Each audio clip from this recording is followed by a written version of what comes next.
Après, je pense qu'on doit faire semaine par semaine la mise à jour et de voir un peu où on en est. Mais bon, j'ai confiance en le staff et les joueurs. L'objectif pour eux, c'est d'enchaîner les matchs et les bons matchs et de prendre le plus de points possible au départ.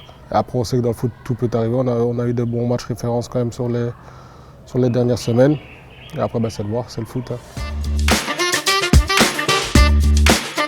Le plus important, c'est de pouvoir remettre tous les joueurs à niveau physiquement et mentalement. Parce que le fait de sortir, d'être au soleil, change quand même pas mal de choses pour les joueurs. Ils sont dans un cadre idéal, avec un bon terrain, une bonne nourriture, un bon contexte de travail. Et l'objectif numéro 1, c'est de les rendre plus performants après ce stage. Louis Bonron, gardien de but, qui a été récemment mis sous contrat. On a eu, on va dire, la confirmation au niveau des entraîneurs gardiens, parce que je suis un peu mal positionné pour pouvoir juger la qualité gardien, mais que ce soit aussi bien Arnaud, Jean-François et Gwen, il a été validé directement pour sa venue en stage. Maintenant, l'objectif pour nous, c'est de le préparer pour la saison prochaine, à pouvoir prendre le relais dans le noyau. Après, on a Adriano Monsala, joueur polyvalent qui s'est joué en tant que milieu défensif et en tant que back droit.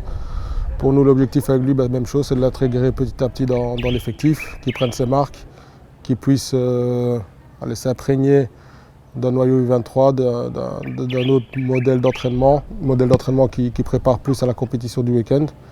Et donc, on va voir ce que ça donne. Mais là, pour l'instant, on est satisfait de ce qu'il nous a montré. Et après, on a Noah Si, qui a été un joueur un peu plus malchanceux et qui a dû prendre du retard sur son développement à cause de 2 blessures.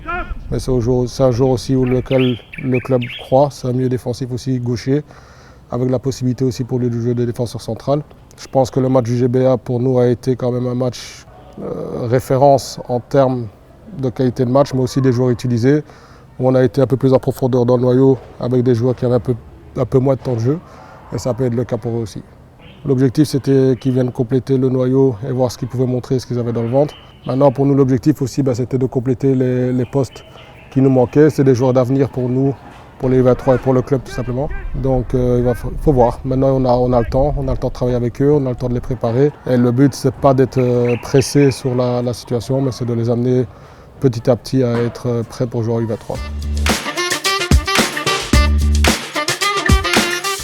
Les satisfactions, en fait, elles se contredisent parce que j'ai bien aimé la qualité du jeu et les matchs gagnés, mais j'ai détesté la manière dont on a perdu.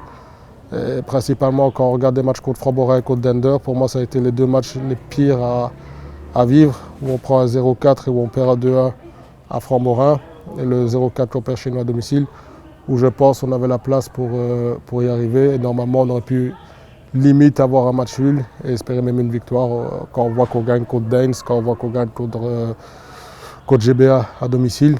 Je pense que tout est possible dans le foot, la seule chose c'est d'y croire.